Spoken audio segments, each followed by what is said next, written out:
Hello, everybody, and welcome to the PHLY Eagles post-game show. Bo Wolf, Jamie Lynch, here to talk about the Eagles' most complete performance of the season, a 23-14 victory over the Los Angeles Rams, holding the Rams scoreless in the second half. We saw Dallas Goedert finally exist in this offense. 8 catches for 117 yards and a touchdown. We saw A.J. Brown with another big game, 6 catches for 127 yards. We saw Jalen Hurts' legs be a factor in this game for the first time in a while, leading the Eagles with 72 yards rushing and a touchdown. This was the tush-push game, and I think it all really turned there, Jamie, in that drive at the end of the first half. Eagles go down 14-10. They've got the ball with like 32 seconds left, 3 timeouts, and Jalen Hurts throws a beautiful pass over the middle of the field. A.J. Brown makes that one-handed catch. They get the penalty tacked on after that. Then a penalty in the end zone, and there's like 2 seconds left. Do you go for the tush-push from a yard out? This is like the full proof of concept. How much do we believe in it? And they get it. They go up 17-14 into the half. And even though they only score 6 points the second half, they dominated this game in terms of winning the line of scrimmage, time of possession, 454 yards to 249 yards. Do you agree that this was their best performance of the season? I thought it was the first time it looked like the 2022 Eagles. Yeah, I thought Jalen had his best game of the year. I thought he was on point. And we all kind of looked at each other in that situation. And the defender there in the end zone really realized he had no chance to guard A.J. Brown. We'll get more into his game as we go throughout the show here. But we all looked at each other and was like, come on, this is the most hilarious time to do a tush-push. And I see some chatter in the chat. Is it push-tush or tush-push? I personally, go ahead. I go with tush-push. I like tush-push, yeah. Yeah, I'm not a brotherly shove guy. I think that's trying to. How do you feel about QB Keister? That's not bad. But I just knew everybody would get so mad online about that touchdown right before half with the tush-push to kind of just seal it. I was really pushing for it. I was like, come on, you cowards. If there was ever a time to do it, it's now. And that play really is unstoppable. And I get tired of the argument. I think it's ridiculous that the idea of outlawing this play just because the Eagles are good at it. But the aesthetic argument, when they execute it well, it is a beautiful football play. Yeah, like the whole line moves. Yeah, it looks great. Yeah. So I'm team tush push. I hope tush push is here to stay. I saw the Eagles have kind of gotten behind the brotherly shove. They were tweeting that out. The broadcast was team brotherly shove. And the more they talk about brotherly shove makes me more dug in on tush push. Yeah, you really want to dig in on that tush. I'm kind of taking a hipster stance with it. I want to mark my spot and stand my ground. All right, so we've got a lot to get to. At some point in a little bit, we will hear from Zach Berman, who is there in Los Angeles. I'm curious to find out what he learns about all of those sideline conversations we saw on the broadcast. Yeah, what was Jason Kelce talking about? Kelce was mad about something at the end there, something about the calls coming in. Sirianni goes after Jalen Hurts after he throws the interception on the attempted back shoulder pass to A.J. Brown. Devontae Smith only has 1 catch for 6 yards, and there was a period where he was just sort of walking off to like by himself, going on like a Forrest Gump walk or whatever, and then Nick Sirianni comes and meets him and just sort of stands next to him. So we'll hear from Zach Berman a little bit about that later. Let us know what you think in the comments, in the chat. Make sure that you are subscribing and downloading all that good stuff. Hit that like button. Hit that like button on YouTube, all that good stuff. So we got a lot to get to. But I guess we should start with Hurts because that's where we've started all season. And, we kept talking about how this was like the worst 4-0 team in the history of the world, right? Like so much to complain about. And this was a game where, the score may not look like this was a blowout, but I really thought that this was Jalen's best game of the season. 25 of 38 for 303 yards, a touchdown, and an interception. We can debate the interception in a little bit. As I said before, also 72 yards rushing with 15 carries. A lot of those were tush pushes, but he looked more dynamic as a rusher, and you sort of got the feeling the way that he was like bristling at the questions about his running during the week that, you know, he was maybe going to be more willing to open it up. But I thought you saw it on the very first drive, the way he turned the corner to beat sort of the pressure and get upfield. It was just not quite the way that we've seen him run those first 4 games. Yeah, he did seem to be a little more crisp out there. Maybe it was the decisiveness, but he did look quicker. We both mentioned that throughout the game. We were like, wow, he does actually look a little bit quicker. But the things I noticed on his runs, like that big 3rd down and 4 run for 17 yards, I think it was the 3rd quarter. I'll have to dive into the notes. A really impressive one. That when he just ran through that tackle, that was like vintage Hurts. Yeah, he was great on that. The thing you notice with his runs is how dominant the Eagles' secondary level blocking is. Like Devontae Smith, Dallas Goedert, and A.J. Brown, they all had, well, minus Devontae, pretty monster games today. But, man, they're all really good blockers. And it's a credit to the Eagles' entire staff. When you have a guy like Devontae Smith, who we'll get to the Quez play, had a pretty good block for, somebody nicknamed the Slim Reaper. It's really impressive how good every guy on the field is at blocking when it comes to not only Jalen Hurts running, but DeAndre Swift, whether it be the receiver, yards after catch. It's something I'm really noticing this year with this team, whether it's AJ trying to get those extra yards and guys are hustling downfield to block. They just really block well at the next level away from the offensive line, and I think it's a big part of the secret sauce in their recipe. The advanced stats would sort of agree that this was Hurts' best game of the season in terms of EPA per play. It was exactly tied basically with last week's game against the Commanders, but in terms of success rate, 62%, which was his best of the season, and some of those other stuff also back that up. It just, to me, I hate to play like the eye test game, but he looked so much more like last year's Jalen Hurts in this game. And some of that was, finding Dallas Goedert. And it was obvious that was an emphasis for them heading into this game. Good job by you. Another first week, drive. Another week, 2-0. Yeah, on your big bets. If I start betting my best bets, they're going to lose. So I'm just going to not bet them. So just so I have like George Costanza post. Sure. Sex clarity here. I don't want actual gambling to interfere with this. So this is for everybody else. I'm reading the field well, but as soon as I go to put real money on it, I'll mush and shit my pants and it's all over. Totally. So, but yeah, Dallas got it on the first drive. I mean, what did he have? 49 yards or something like that on the opening drive. On the opening drive, yeah. And your touchdown hit. So me and you were looking like geniuses. We made a little Lechuga in this game. No big deal. Imaginary. It was good to see. It was good to see him a part of the offense because it does open up a lot. And when Jalen's running on top of it, that's last year's offense because that safety can't come down and spy. They have to drop back. So when those two things are working, you see last year's Eagles offense again. And there is sort of this truism about the Eagles right now, where it's like they can win in so many different ways. Yeah. And you did sort of see that in this game. Like, they got ahead in this game by throwing the ball and several deep completions to A.J. Brown. I thought, like, the impact of a bona fide superstar wide receiver was obvious in this game in the first half on both sides of the ball. Like, Cooper Kupp's return was just killing the Eagles, and we've got a lot to talk about on the defense because what a bounce back that was for them in the second half. But, like, the weight that A.J. Brown brought to this game made a huge difference, and we can get to Devontae Smith in a little bit, but like those plays over the middle of the field where Jalen Hurts is hitting A.J. Brown and like is being patient enough in the pocket to wait for when he knows he's going to come open.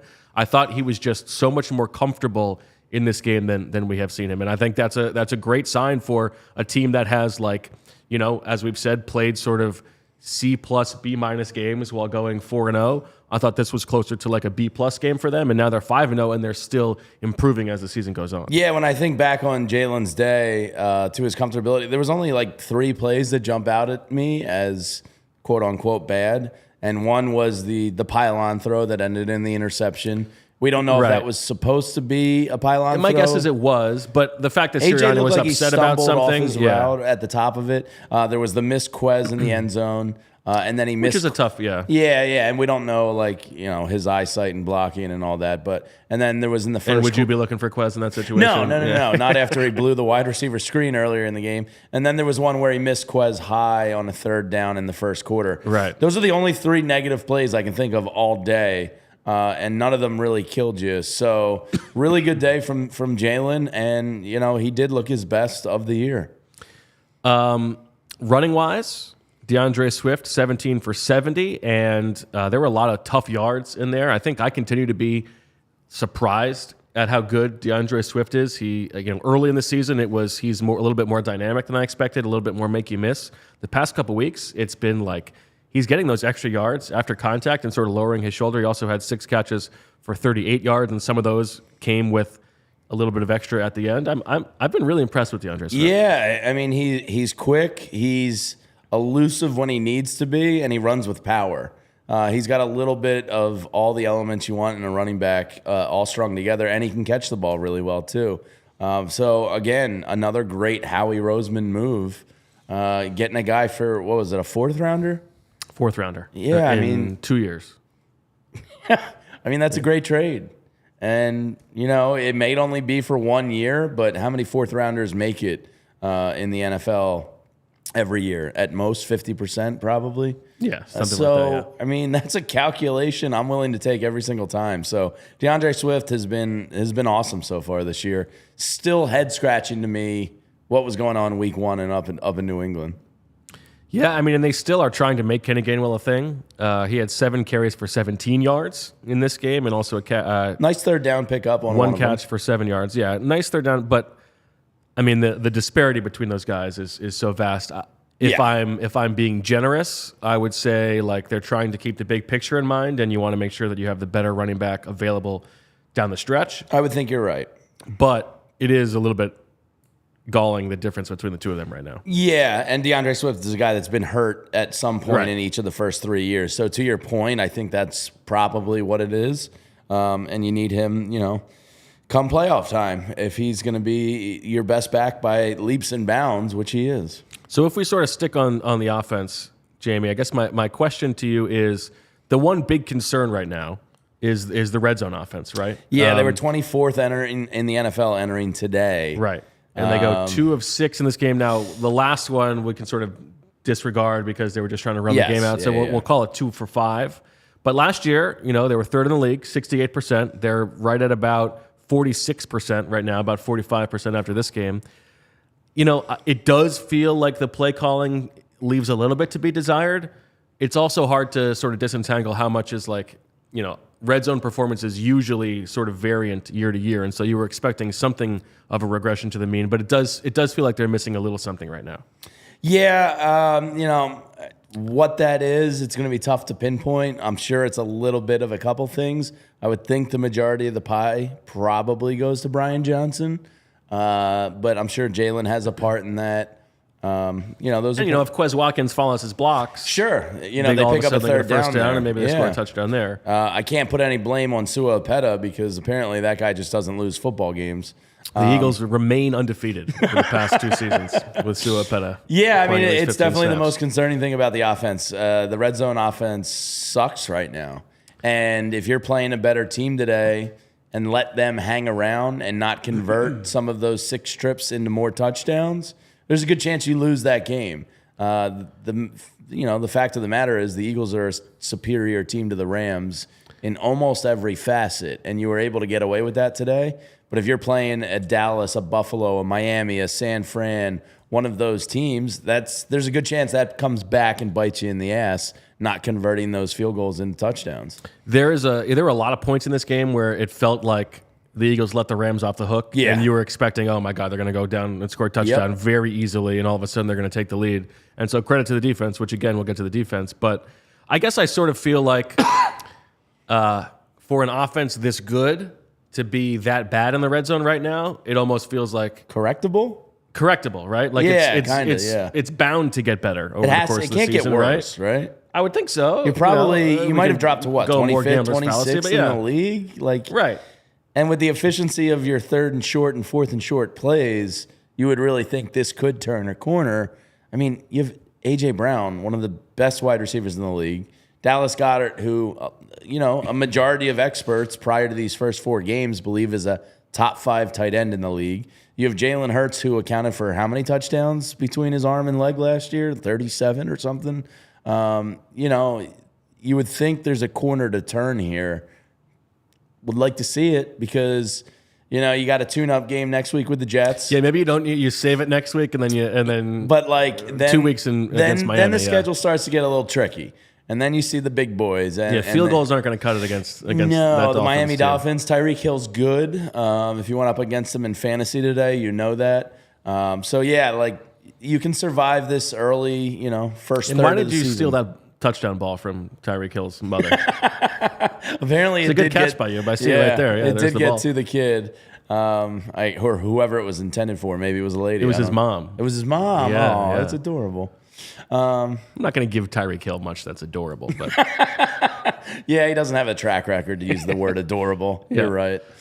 So the flow of this game, the first 2 drives, both teams go down and score very easily. Especially that Rams drive was as easy as it's ever looked. 2 or 3 big plays there. Crazy, right? Just kind of kill your boy Mario Goodrich. You were pounding your chest to start him. Unbelievable this game.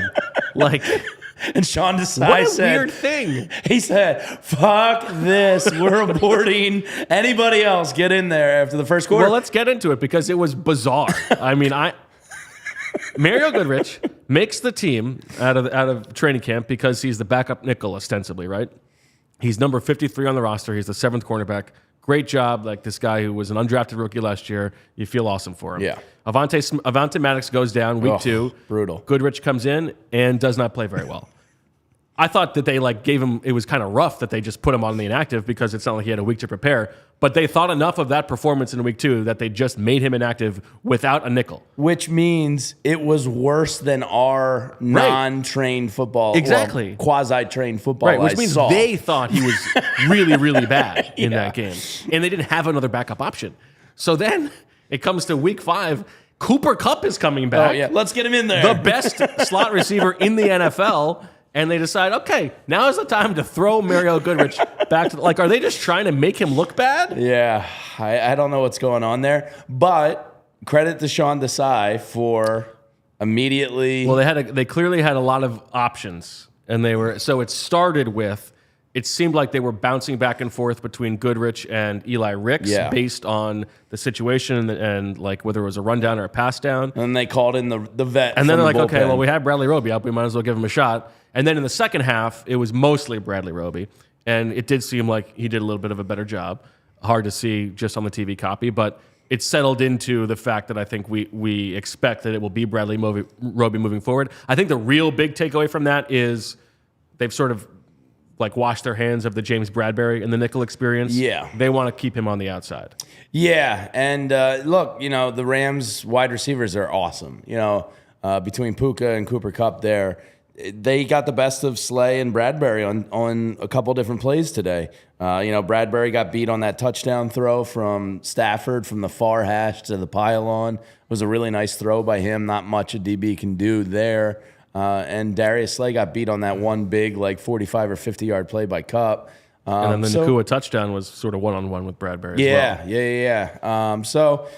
The Rams have a really, really good wide receiver room, but for the most part, the Eagles secondary made some adjustments and really battened down the hatches in the second half. Yeah, in the second half, it seemed to me, the Rams made a couple self-inflicted wounds there. Stafford misfired on a couple throws. But the big difference was sort of how how we described it going in. They're not going to be able to hold up on the back end. The defensive line is going to have to get home. And in the first half, they didn't get home, and the Rams, torched them. Yeah. And dissected them.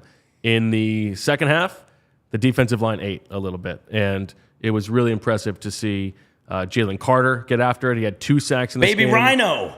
There you go. At the end of the game, Hassan Reddick gets back-to-back sacks, as Zach Berman, the astute football guy, has been saying for years. Sacks come in waves, and both of those guys were a testament to that tonight. And so I thought that was it's a little bit simplified, but that really seemed to be the difference in this game. The defensive line in the second half picked up their end of the slack. Yeah, it seemed like, and this seems like it's been the story every game this year, and maybe teams, albeit not the best teams in the league right now, maybe the quarterbacks are really practicing for the Eagles with that clock in between the ears, really, clicking for them, because it seems like Sweat and Reddick have been close and close and close all year long. Even saw Brandon Graham try to leapfrog somebody today and get in there.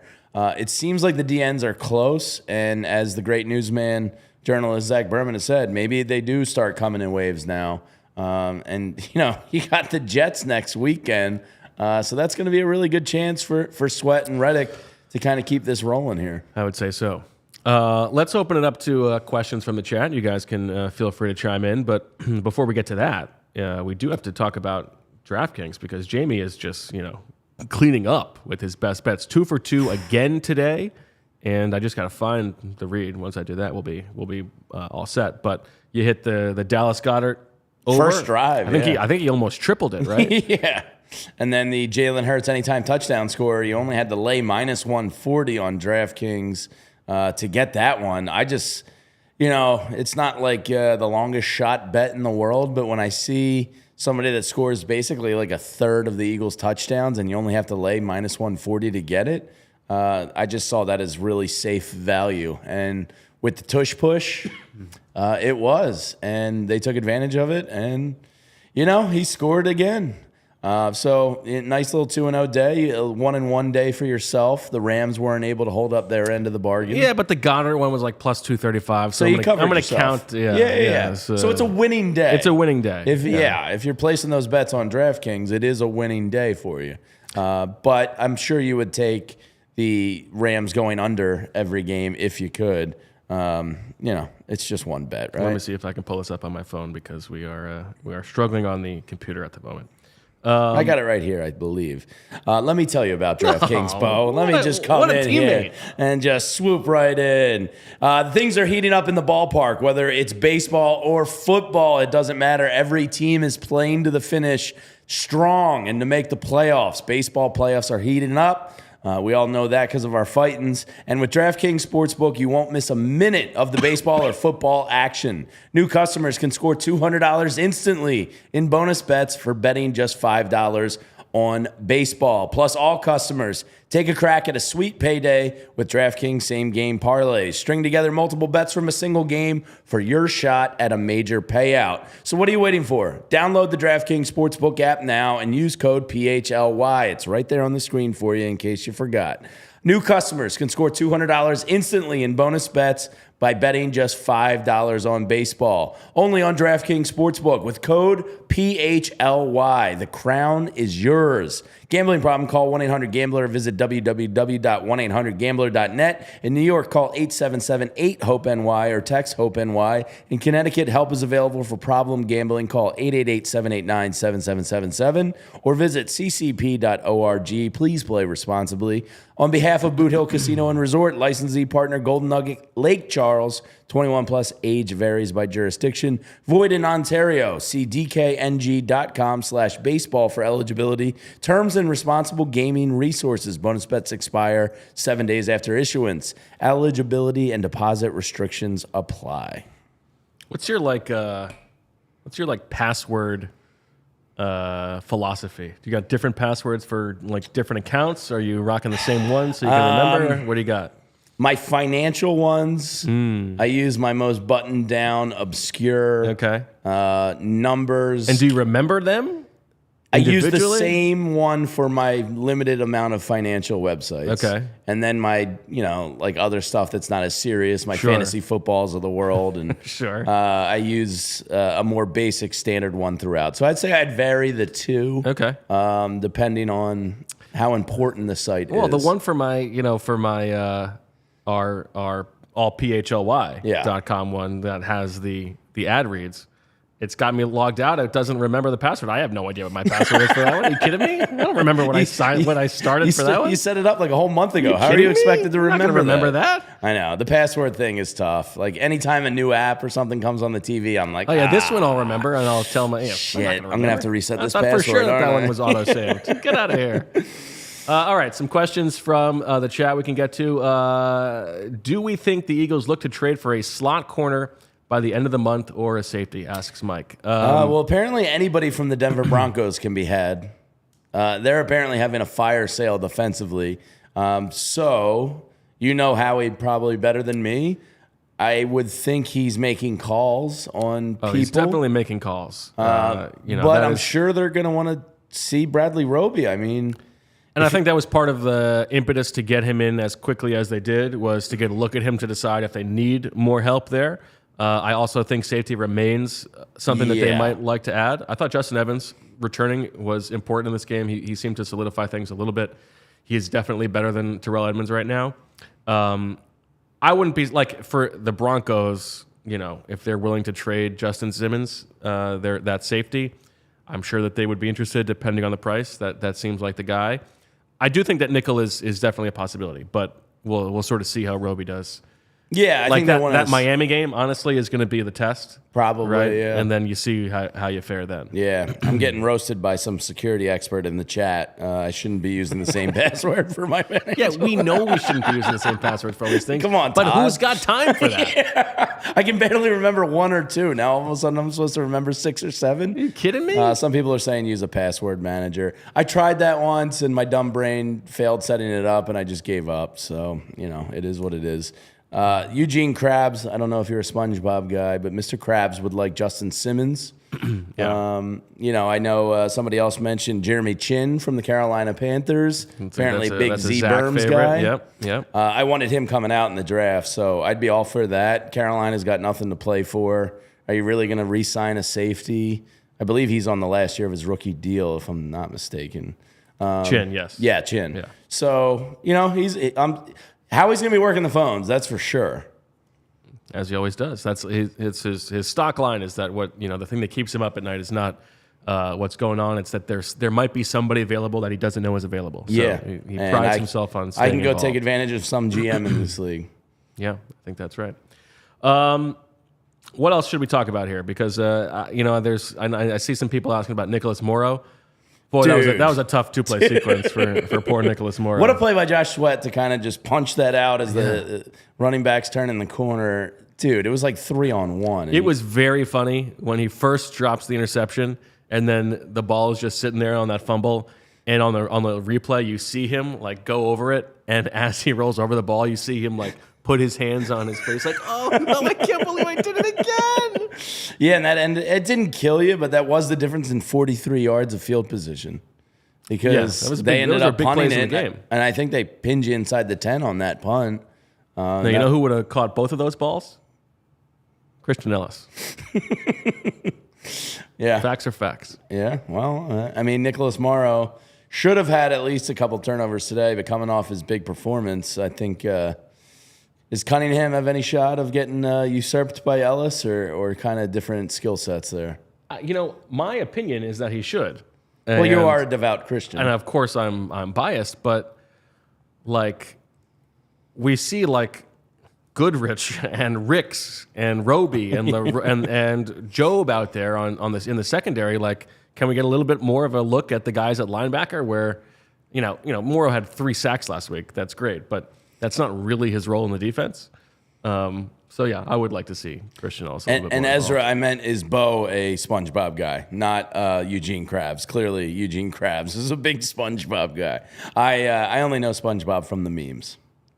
They're good memes. I don't understand them, but I don't think you have to understand memes to really enjoy them. Yeah, I agree with that. Yeah. Okay. Some other stuff to go over here from the game in terms of the defense. They sacked Matthew Stafford how many times? Well, Jalen Carter got 1. Reddick got just the 4. 2. Carter had 2. There was that one where it was like a 1-yard one where he sort of tripped him up. So they only had 4 sacks, but they were by Carter and Reddick. A few tackles for loss. I do think that Slay and Bradbury have taken a bit of a step back. I thought Slay had a good start to the season, but last week and this week has been a bit of a come down for him. These are sort of things to be expected when you have guys who are over 30, and it's still reliant on the front to get home. But That's just something that's on my radar a little bit. And part of that's also Cooper Kupp and Terry McLaurin turns into Jerry Rice versus the Eagles for whatever reason. Sure. So the younger guys, Cooper Kupp, as you said, is one of the best slot guys in recent memory in the NFL. Terry McLaurin is probably close to a decade younger than Slay. So I guess, the good thing about Slay is while he's letting up a couple plays of big yardage gains, he doesn't seem to let them up in the end in the red zone. So, I think he plays pretty lockdown red zone defense. And, being an Eagles fan, we know lots of guys who are the opposite. So, I think it's natural for them to take that kind of step back and regress a little bit. But so far, so good in terms of, killing you. Yeah, I agree with that. Yeah. 8 catches for 118 yards for Cooper Kupp and 7 for 71 and a touchdown for Nakua. Yeah, I mean, that's a pretty good day for those two, but still, then that means that resulted in everybody else in their offense combined for 33 yards. Yeah, and it resulted in 14 points. I think Sean Desai gets a pretty high grade for today's game. I mean, you'd have to say so. Yeah, you'd have to give him an A or an A+, right? I mean, to hold them to 0 points in the second half. Yeah, I mean, I don't know, what it'll until we watch the All-22. It's hard to sort of say what changed schematically, other than Bradley Roby. Hey guys, right? go get the quarterback. But yeah, Roby's involved, becomes more involved in the defense. Other than that, I mean, I think it was sort of the pass rush getting home. But yeah, and somebody and then in the flow chat, of the game, they get in more obvious pass situations. But this is a Rams team that's so pass heavy to begin with. Yeah, so somebody in the chat wanted to know with Nakobe Dean, I think it was Big Mike D, with Nakobe potentially coming back next week, devout Christians everywhere are going to be. Yeah, I think Morrow is the one. Is Morrow the guy to goes go to the side? Yeah. Yeah. No, I mean, remember it was Dean and Cunningham who started week 1, so True, I would true. imagine that's what you get. Morrow also missed a tackle, near the line of scrimmage. Yeah, He's fine. He's okay. Yeah. But, yeah. serviceable guy. Yeah. In a depth piece, that's fine. I'm curious to see how different the defense looks with Dean back. Yeah, Anyway. we still don't really know what Nakobe Dean is. No, He could suck. He could be great. We have no idea. Yeah, and he could just not be able to stay healthy. That's Yeah. another possibility. So yeah, Yeah, absolutely. I mean, he's not played a full game as a starter. No. Yeah. No. Yeah, it's Yes, interesting. it is a big mystery at this point. Are you worried at all about Devontae Smith? 1 catch for 6 yards. No, it seems like I think it was Greg Olson even said it during the broadcast. Like when you have a team full of superstars, not everybody's going to get the ball. And this locker room, you were in it a lot more than I ever was. They seem to have the right leadership where it's a team philosophy. You did see Sirianni and Devontae kind of shoulder to shoulder on that one play, and I'm sure Sirianni's telling them dude, your game's gonna, your big game's coming. I know there's egos involved. AJ Brown is so freaking good, and so is Devontae. I'm not trying to say he's not, but Yeah, that's the thing. Is it's hard to be There's only one don't throw the ball ball to AJ Brown so much. He had 6 catches for 127 yards. He drew a penalty in the end zone that set up a touchdown. He was a dominant player in this game. He was, one of the biggest reasons they won the game. Don't throw the ball to Dallas Goedert. He had 8 for 117 and a touchdown, right? This was his breakout game. But I do think that, as the season goes on, and, this was very much on our radar heading into the year, the balancing of the egos at that position and spreading around the targets is a really, really difficult thing. And, A.J. Brown we already saw it on the sideline in week 2. We've now seen it with Devontae.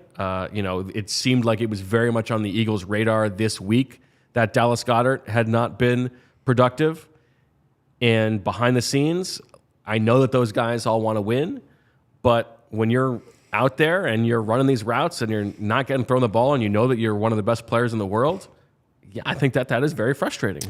Yeah, I'm sure. And Devontae, selfishly, these are the things that don't get talked about in the locker room. He has 1 year remaining after this. Yeah, he's the one who needs to get paid. And he wants to secure the bag. He's looking at A.J. Brown going, yeah, you got your money, and I'm happy for you. I love you. But I got to worry about, my money. And that stuff is very real. That is real. And players don't like to get in other players' pockets, and it's something that's not discussed openly like that. But in the back of Devontae's mind, he's going, yo, coach, you're killing me, man. Like, I'm trying to put up another 1,000-yard season and get myself guaranteed big bucks in this league. So I don't want to say it's nothing, but I think they appear to have the right guys and the right leader in Jalen to handle it as best as anyone, I would say. At least that's the vibe I get from afar. Yeah, like Devontae Smith is like the last guy that I would be worried about. Yeah. In terms of his approach to the game and like adjusting things and him being upset. That said, I'm sure that they're going to have to be like, okay, we got to get Devontae the ball this week. Absolutely. And they do, but I guess against the Jets team, we'll see where they put Sauce Gardner. I mean, I would think he takes AJ Brown if he's got any balls, right? I mean, right? If you're Sauce DJ Reed's Gardner, good too, and they have a good defense. But if you're Sauce, you can't not accept the challenge of AJ Brown. I would imagine. Like, you got to go toe to toe with one of the best in the game. So, ergo, Devontae could have a big game next weekend. Maybe I throw that in the early bank for best bets. There you go. And consider that for next week. It is funny how it does feel like they're sort of incentivizing the guys to complain about their touches, because every time they do, all of a sudden they get like 3 touches in a row. Like they call 3 plays to them in a row. So like all of a sudden we're going to see Jack Stoll stomping along the sidelines like I want the ball, and then here it comes for the first play of overtime. We're throwing 3. Oh my God! It's Grant Calcaterra's and music. boy, does he trust Jack Stoll. But they are a little bit reactionary towards that. I just. Like, if you are a real pessimist about like how this thing could collapse, that is one thing that's on my radar. It's just the balancing of the egos. Sure, and I think the other aspect of this is the old school kind of boomer generation and older coach goes, "Shut up! You're an NFL player and fall in line and team first." Nick Sirianni's probably a little more in tune with his players. And he's a wide receiver by trade, right? This is and this he kind of gets it a little more, and he might pull him into the office tomorrow and be like, Devontae, don't worry about it. Dallas and AJ were going off. I'm going to get you yours this weekend.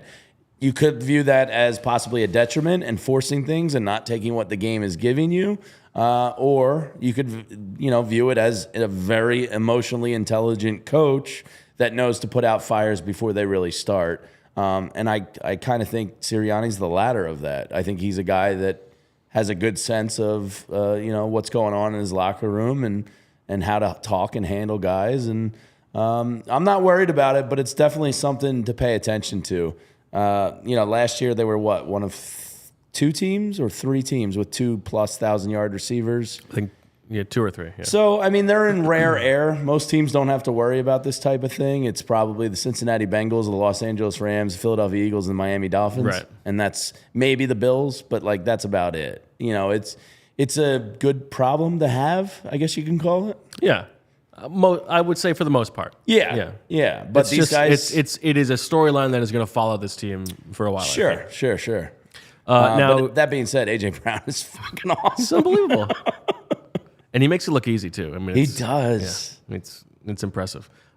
Jamie, if you were somebody who wanted to think about potentially buying tickets to the Eagles-Jets game next week, where might you go? I would absolutely go to the Game Time app because I just signed up for it myself the other day. $20 off with your code PHLY. And look, there's some really hot baseball tickets in town.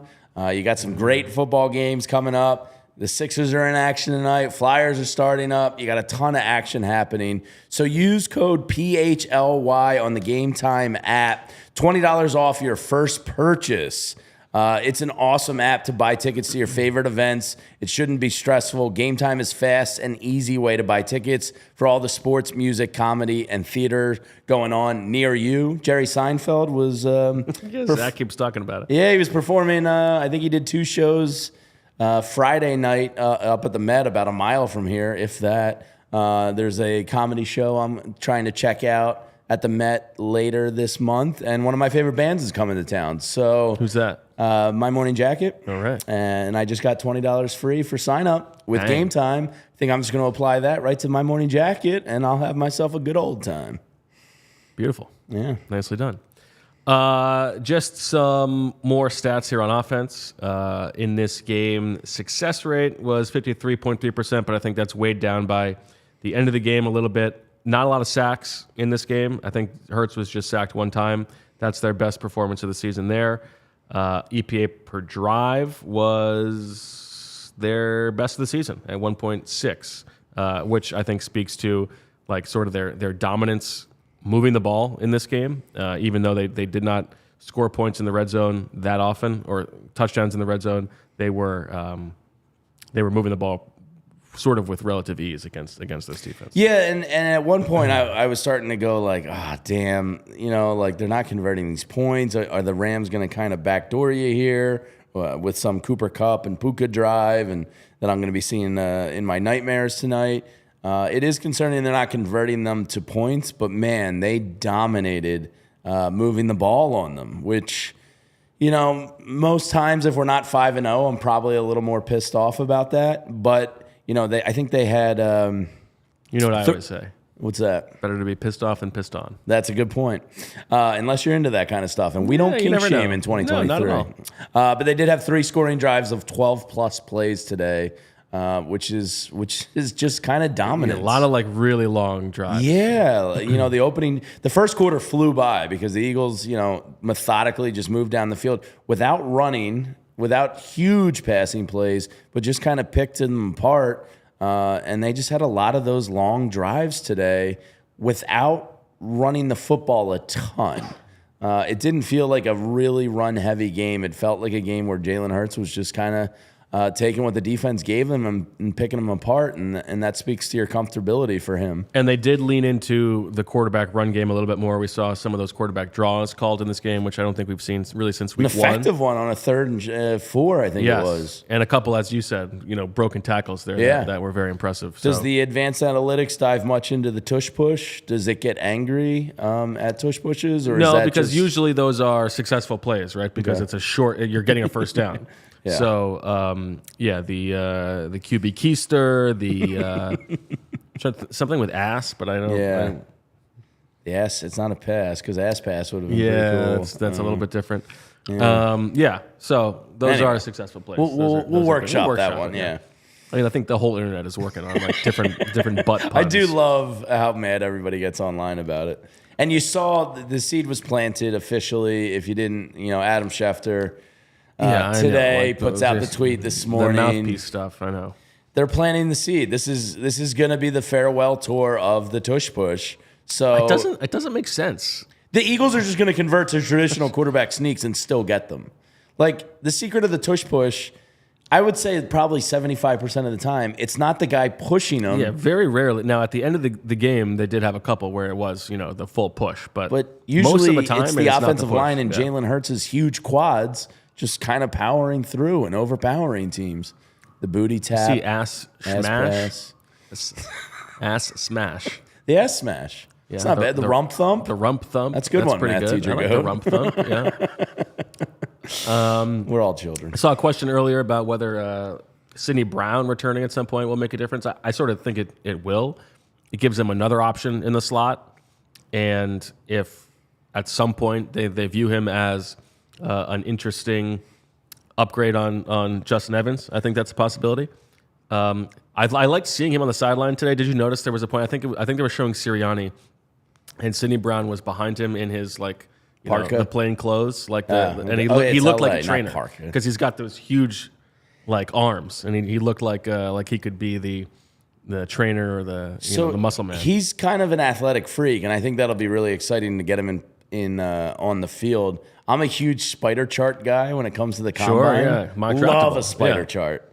And he was kind of like a freak. Totally, yeah. Unbelievable tester. So Justin Evans, you can sit down, buddy. I want to see this kid play as soon as he's able. Justin Evans is fine. He's a fine depth piece, but I want to see what this kid can do. The badonkadonk plonk. Ooh. The caboose vamoose. Not an edible, just a cough drop for Eugene Drabs. That's what I tossed into the mouth there. Yeah, I went through it in September. Now the baton has been passed to you. Yeah, kids in school, they're petri dishes. Man. What's your go-to cough drop? I am a big Luden's Wild Cherry fan. Interesting. Now, I don't think they do anything. No, yeah, that's just candy. It's just candy. Yeah. But I'm a big fan of them.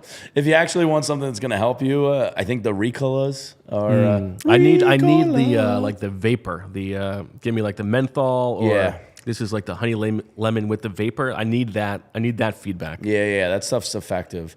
I treated my cough in the month of September by doing absolutely nothing and just hoping that it was going to go away quickly, and it didn't. Yeah, let your body, Yeah. You're like an Aaron Rodgers guy. You're all about natural, And now my voice is, I'm over the cough, but now I just have playoff baseball voice.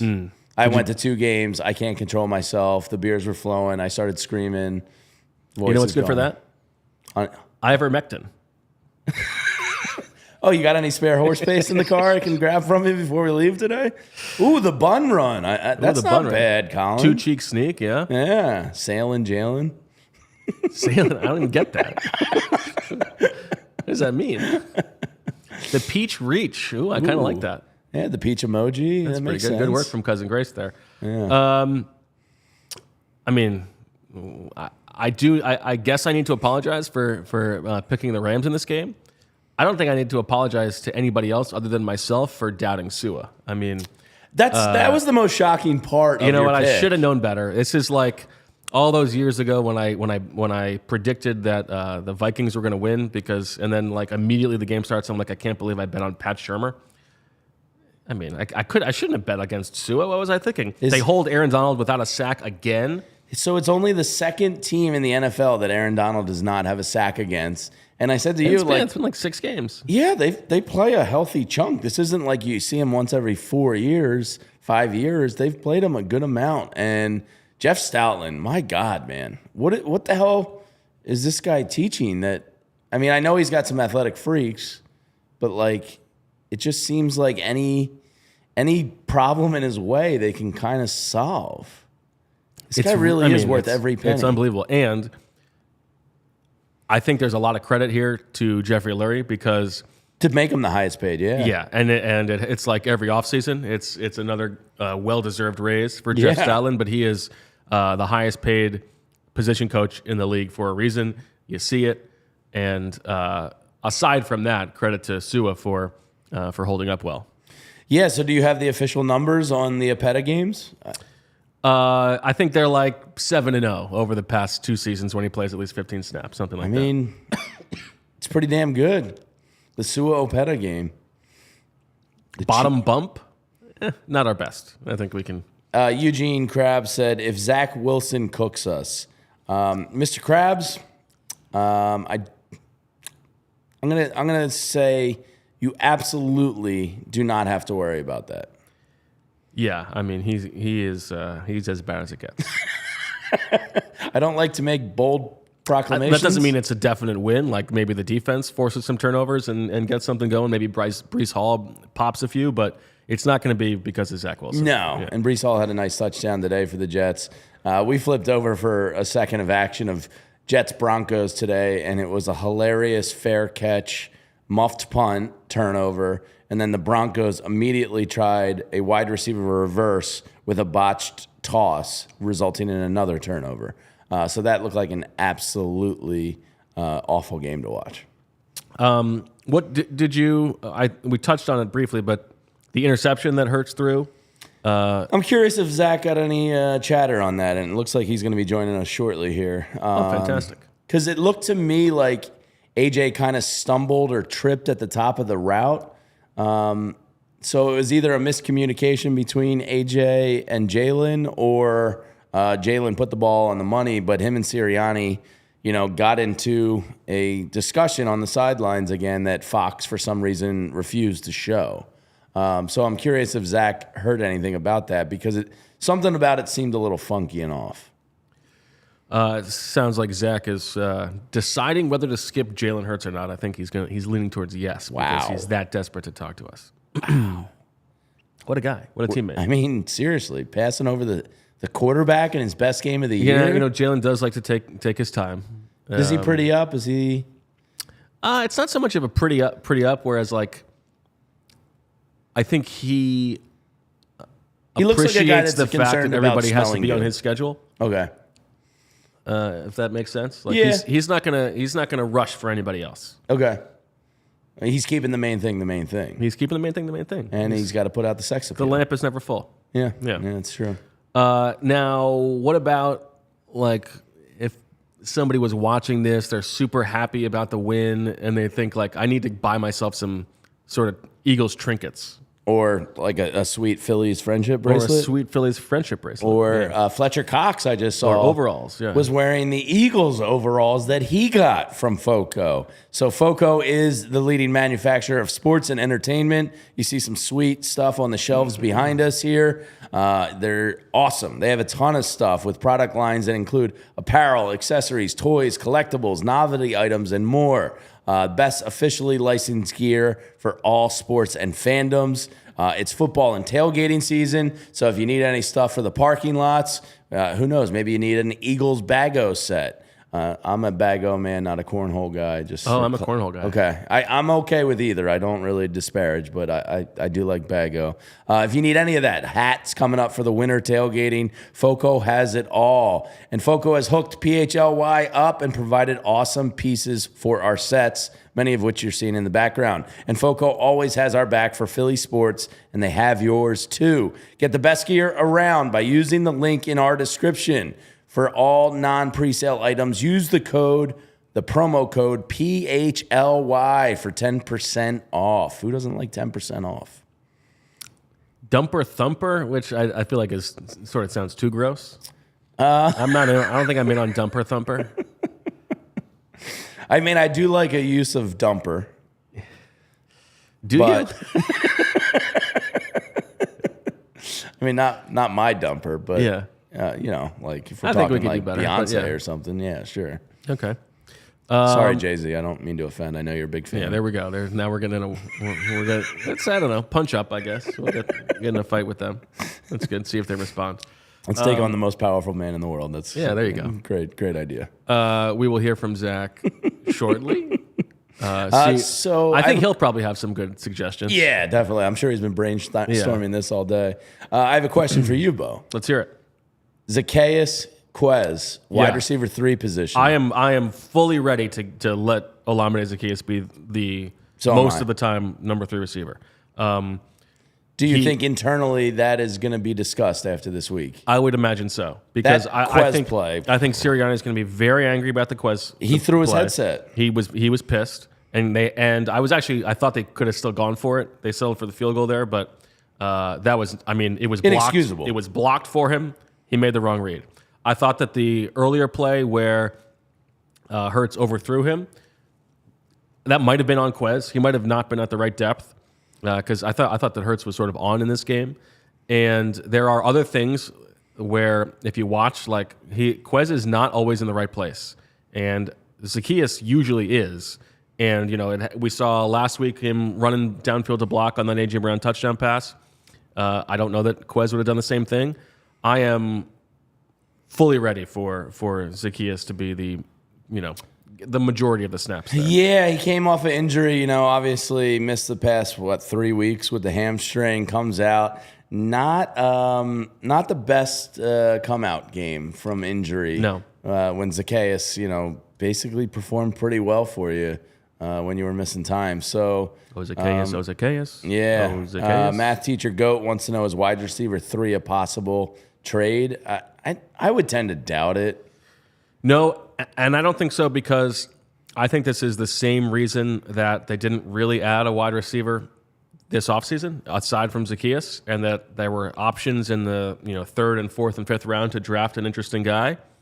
Because I think it is the same discussion we've had about managing those. There's only one ball. There's only one ball, and to bring in a guy who's going to want the ball when you already have enough of like A.J. Brown and Dallas Goedert and Devontae Smith needing the ball, I don't think that they want to add that dynamic. Was it George Pickens that went in the 3rd round? Was it Second, I think. He was a second rounder. There was a wide receiver in the 3rd where I remember Eagles Twitter, I forget who it was now, going nuts like, get this kid, and they clearly passed over it. And I think that's a valid point. Like between Dallas, AJ, and Devontae, like what are you going to do? I mean, You just need a guy that's a good blocker and can get those kind of tough third down type catches, Jason Avant style there. You don't really need a lot more from that position. So I would think, no, that's not something they look at the trade deadline. I would hope linebacker and safety are their priorities there. And potentially nickel as well. Yeah. If Bradley Roby can't play. Let's see, rump, rumble, backside bash. You know, we're okay. I appreciate everybody's effort. We did ask for this, and we asked for it. No, I'm happy with the suggestions, but I don't think that we have found the answer yet per se. All right, well, that sound is the sound of a man with boy, what a rump he has, and let's bring him in now. Zach Berman from Los Angeles. Zach, first of all, how are you? How's that tush?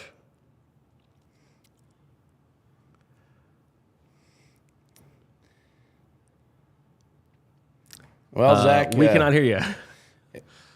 He's gonna unplug, replug, pop out, pop in. It worked last time.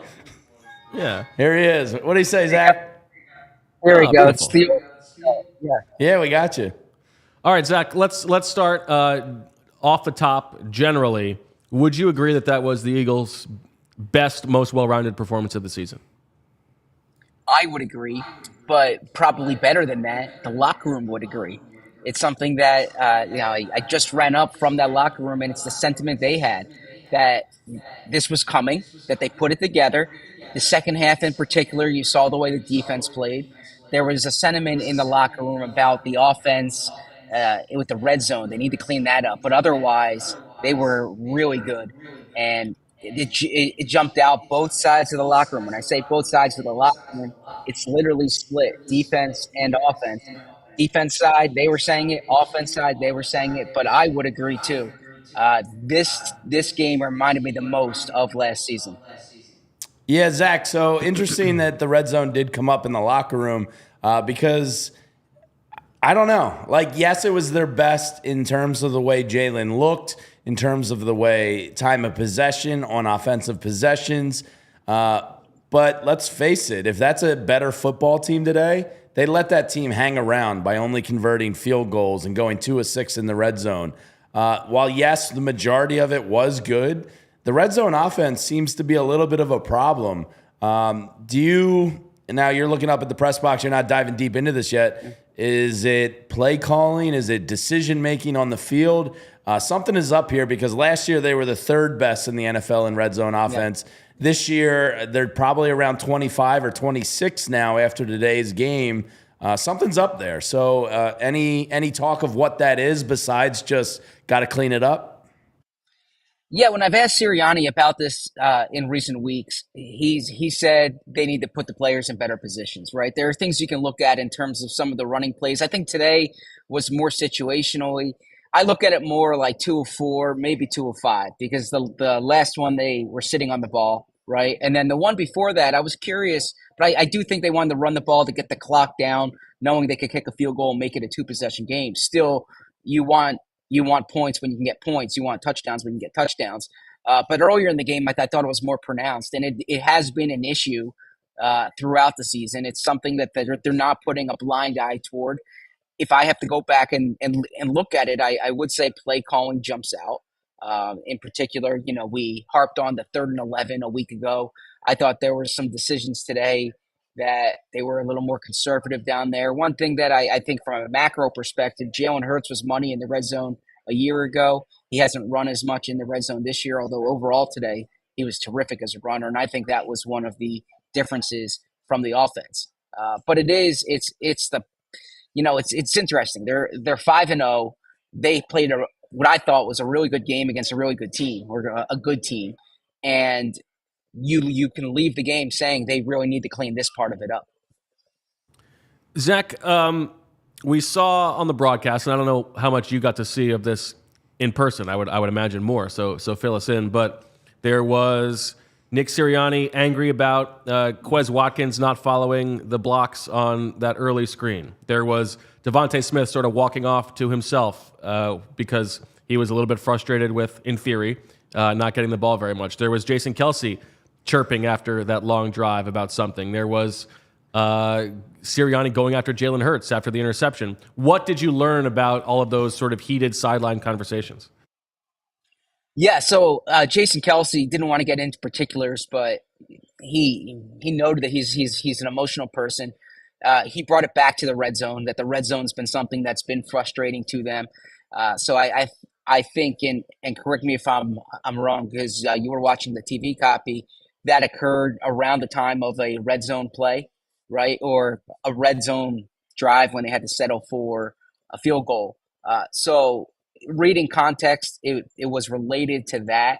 I did not go to Nick Sirianni's press conference today just because I was running around the locker room. Nick speaks as the locker room's open. I wanted to speak to a handful of players: AJ, Dallas Goedert, Devontae Smith, Hassan Reddick. I'm sorry, not Devontae Smith. Hassan Reddick, Jason Kelsey. I can go on down the list there, but the sideline, the emotion came up in speaking to Kelsey, and he attributed it to the red zone, but did not want to get into particulars about what it was about. So, Zach, it appeared to our naked eye here in the studio that Mario Goodrich experiment in the first quarter did not go well. They gave a little bit of time to Eli Ricks there in the second quarter, and Roby came in.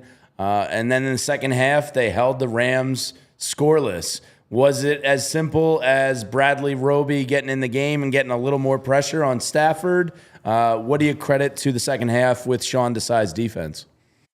Yeah, something Darius Slay said is that they were mixing and matching a lot of things in the first half, and he was like following Kupp for a period of time there in the first half, and then after halftime, they said that was causing like too many communication issues, if you will, and they were just going to go back to running their defense in a normal way, and they were able to get pressure there, but it was kind of simplifying it, if you will. I mean, Slay played his position in the second half as opposed to following Kupp around.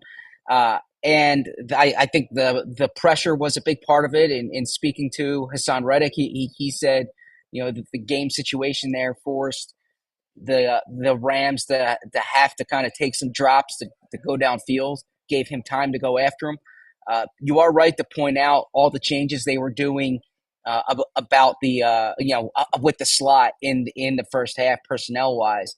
I'll get more information as far as why they were doing that, but it really seemed from talking to the locker room that they simplified it in the second half. Who else did you talk to, Zach? What else did you learn? Yeah, so Slay was adamant about, like I said, the changes in the second half. There was a lot of pride from the defensive players about that. The fact it's not just they held them scoreless. The Rams did not even get into Eagles territory in the second half of the game. That stood out. And speaking to AJ Brown, that drive before halftime was a game-changing drive. That catch he had, the one-handed catch, momentum-changing catch, and he does one-handed catches in walkthroughs, and he kind of gets in trouble for it. I think he had 2 drops in Saturday's walkthrough with the one-handed catches, but it actually worked in this game. Was huge. He thought he was going to get hit there. He didn't know, that he would have as many yards after the play as he did. But he identified that as like changing the game, and that's something that I heard throughout the locker room. That drive really shifted things. They're going for the quarterback sneak there, of course, at the end of the half. The pass interference that Brown drew, he was not happy about that. He wanted that touchdown on his stat sheet.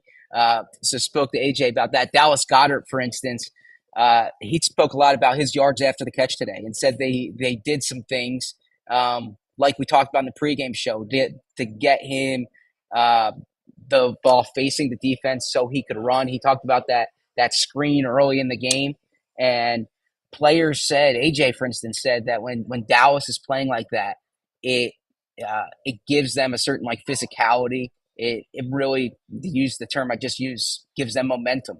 And they saw that on the opening drive. Jordan Mailata said that Jalen Hurts kept saying it was coming. Like the way that they looked last year, that style of play, that brand of ball was coming.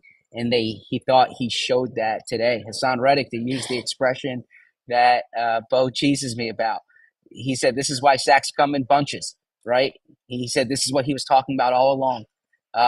So Hassan Reddick said it was a testament to that. I'm going through my head here because I was running from person to person in that locker room to try to get info.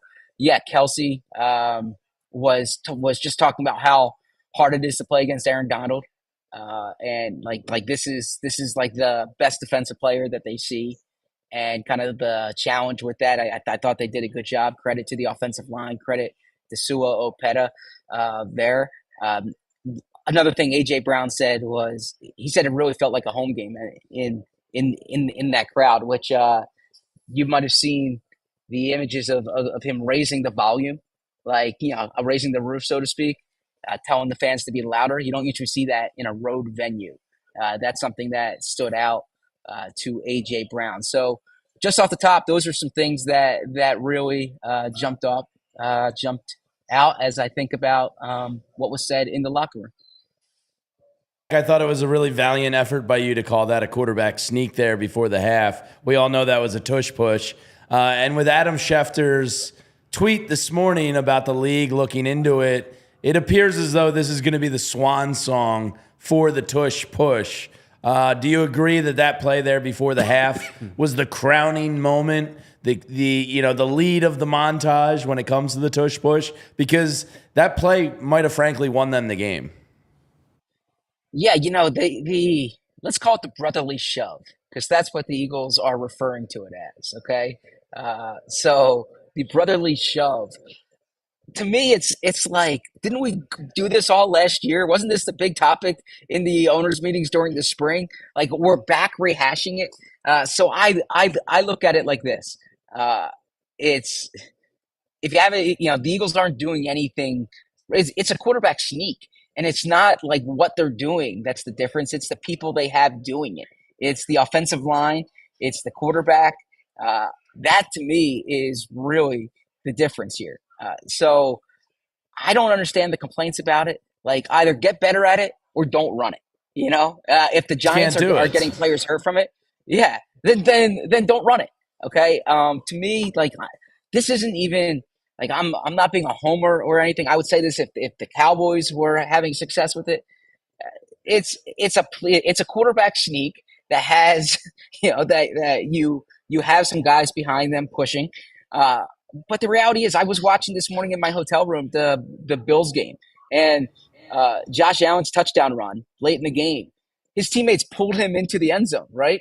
I mean, there's not like these calls to outlaw that. To me. It did come up in the locker room, so I'm glad you asked. Players understand that this is something that's getting a lot of attention, and I think they almost find it comical. Like, this is something that they've done now for 2 years, and as Sirianni says, if you have an issue with it, stop it. And other teams are running it. We see this on TV. They don't have the same success that the Eagles have. So I personally think it's kind of sour grapes elsewhere.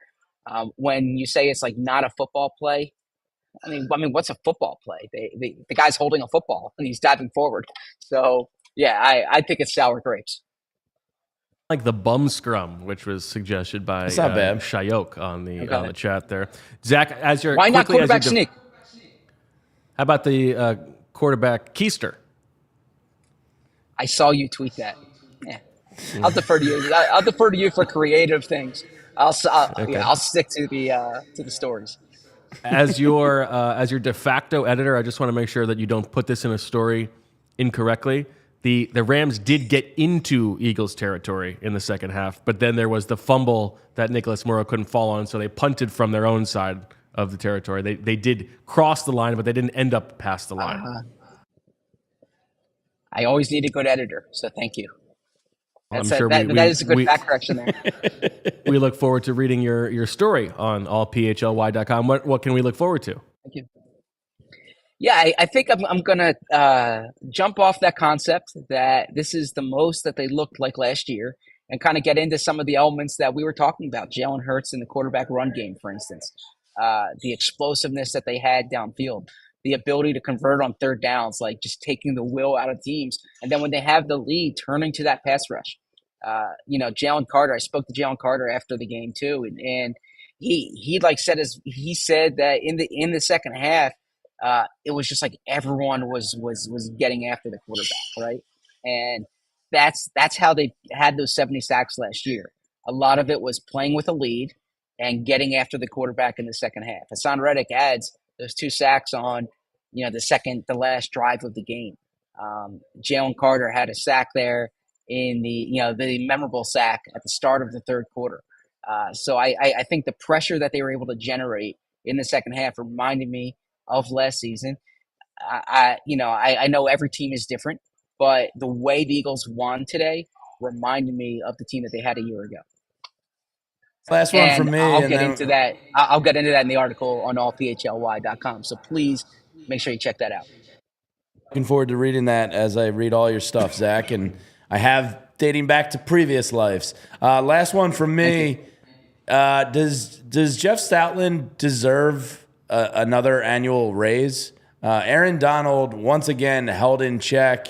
You mentioned there was some pride in the defensive side of the locker room in doing that.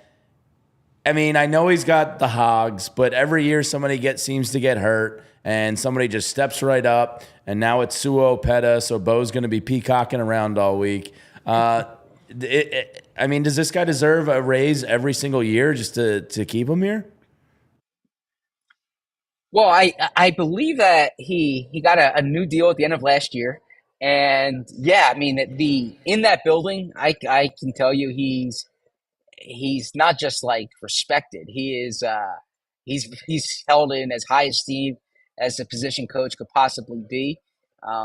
Jeffrey Lurie knows that. The organization knows that. I mean, they value him. They do a lot to make sure that he's happy. He carries a lot of weight in that building, and it is appropriate for him to get credit. He's a terrific offensive line coach. Now, I'll say, and I know Bo smirks when I say this, Jeff Stoutland deserves a lot of credit. The people who deserve the most credit are the 5 guys out there, right? Like Sua Opeta deserves credit today, not just like Jeff Stoutland develops him and prepares him.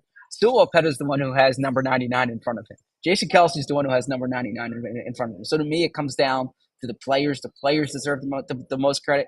Talk about someone who might get a raise. If Sua Opeta puts together 4 or 5 good games here, then he's going into free agency. He's going to have a starting job somewhere next season, right? This is a big opportunity in Sua Opeta's career, and I thought he did well in this first game. I'll go back and I'll watch the film either tomorrow night or Tuesday morning. But I'm looking forward to checking that out. I do agree, though, Jeff Stoutland deserves a lot of credit. Going to be a long week for you, Zach. You had the cross-country flight last night. We got to say congratulations to Nick Berman on his engagement. Oh, thank you. Yes. Very exciting. Congrats, Nick. Long flight home tomorrow morning. But I do have to ask, what was your review of SoFi? You gave us the review pregame, how just like blown away you were, as if it was a beautiful woman. But you got the halftime spread, you got the game day experience. How did it all go? Yeah. Yeah, so I'll say this. I think whoever the architects were, and I should look that up and give them due credit, I think that they went to the Cowboy Stadium in Arlington, Texas, and saw the press box in Arlington, Texas, and just recreated that. Because the setup here is almost exactly like it is when you cover an Eagles-Cowboys game. And that's always a great place to cover a game. The only difference is they don't have the mac and cheese here. And the Cowboys mac and cheese is legendary. But the venue I thought was really good. Now it's different than when you go to like a Green Bay and it's a great crowd. This is more like a Super Bowl type crowd, right? It's kind of a mix of fans. So it's not like an SEC football crowd, if you will. But I think from a viewing experience, it's awesome. I love the natural light. Reminds me of Minnesota in that regard, that it's a dome stadium that has the natural light. And yeah, I like Los Angeles. I didn't get a lot of time here. I mean, I'm only here for like 28 hours for this trip, but I would love another trip out here to Los Angeles soon because great city. Zach, you are our natural light. That's what you bring to us. That's beautiful. So thank you so much for joining us. Good luck writing, and we will talk to you tomorrow. You and I, you're coming right back here for a 3:30 show on the podcast. Yeah, and I gotta say this. So I'm just to get in front of us, Bo. Okay, so I don't have a car at the airport, so I'm taking. I got to take a ride share over, so I can't stop in a parking lot to change. So I will come in to the studio from the airport, and I will change. I will change in the studio, so we can get in front of that now. What's that? Biggest numbers to date. Yeah, I think everybody's looking forward to you changing on camera during the show tomorrow. Oh no! Come on, Bo. Get your head out of the gutter here. Charge for that, Zach. Don't give it away for free. Yeah, true. All right, get to writing, Zach. Any advertisers who are watching. Thank you. Talk to you guys soon. I think if there was an advertising push for that, I think Zach would be game. That's as much of a company man. Is the Thunder from Down Under touring anytime soon? Maybe they can come on board. You know, there's plenty of opportunities. I think he'll do whatever it takes. Yeah. All right. So interesting stuff. Can I just tell you, I really thoroughly enjoy the Zach Berman awkward giggle when he wants to move on from something, but me and you keep pushing it. Yeah, it gives me life. Yeah. It really. It's like oxygen. Absolutely. So there you go. Good insight from Zach all the way. Looking forward to reading this piece for sure. Looking forward to it, and some interesting stuff about how the locker room agrees that this was sort of their best, and still not a perfect performance. We could talk about the red zone, but much more like last year. I don't want to be a wet blanket here. It was their best performance, but that red zone stuff, that's you're not going to beat some of the upper echelon teams playing like that in the red zone. So it's fine. You're probably most likely going to be 6-0 after the first 6 games. And obviously you sound like a real douche if you complain about that. But that's something I want to see improved on next week versus the Jets. There's no excuses versus them, Yeah, I agree with that. Now give us, before we sign off, what's the Phillies, the PHLY Phillies podcast schedule this week? Wow. Big week for the Phils, obviously, with Wheeler on the mound tomorrow. We're going to have some content out during the day, in the morning time. Then we're going to be in here, me, Renee, Tyler, and myself watching the game, doing a post-game show right after the game. Tuesday, we're recording at 11:30 in the morning for that off-day kind of normalcy. And then Wednesday, we're doing a kick-ass tailgate down at Citizens Bank Park in the Jetro lot. So if you want to be a part of that, you can sign up on allphly.com. Hopefully looking forward to meeting a ton of diehards and you sickos out there. Anybody that can join, please come on down. It's going to be a blast. That's from 1:30 to 4:30 on Wednesday. We're also going to be giving away a pair of tickets to Wednesday's game. Oh, baby. Which is big coin on the secondary market. So we're going to announce tomorrow how you can win those. We'll be post-game live Wednesday and Thursday after the game. But let's hope, Bo, it's over on Wednesday. There you go. Zach Wheeler's plus 136 tomorrow, and they flipped this series on its head. You got the best big game pitcher in baseball going tomorrow versus a guy with a blister issue on his throwing hand. So you got it. Blister. The poor blister. But you got to love where the Phillies are at here. Foot on the throat. Chance to essentially end it tomorrow night. So we're going to be here a lot this week, grinding out this Philly season. And honestly, there's a thing called coffee. I hope this Phillies playoff run goes on for 3-4 more weeks. I'll be fine. Renee will be fine. Tyler will be fine. So we love working these Phillies games and really looking forward to a huge week. Absolutely. Well said. And we will be back on the PHLY Eagles podcast tomorrow at 3:30, Zach and me. Tuesday, Thursday, Friday, getting you ready for next Sunday's game. As somebody said, I think it was Andrew, there's a bit of a deja vu that we've got an undefeated Eagles team. The Phillies into the heat of the playoffs. It feels a lot like last year now. And it's unbelievable. The Phillies are 21-4 all time in game ones in the playoffs. That's wild. And to his point about deja vu, they won in Atlanta last year in game one. And I saw somebody in the chat earlier say, what happened to the Orioles? I really think getting the bye in baseball is a detriment. It's just one of those sports where it's so routine and methodical. I think taking a week off and getting out of your rhythm really screws teams up. You're seeing it with the Orioles. The Braves look kind of asleep. We saw it with the 2011 Phillies. Dodgers, Kershaw comes out, lays a lemon, yeah. I don't think it's good to get a bye in baseball. So it looks like it's coming to fruition this year, and it's great for the Phillies.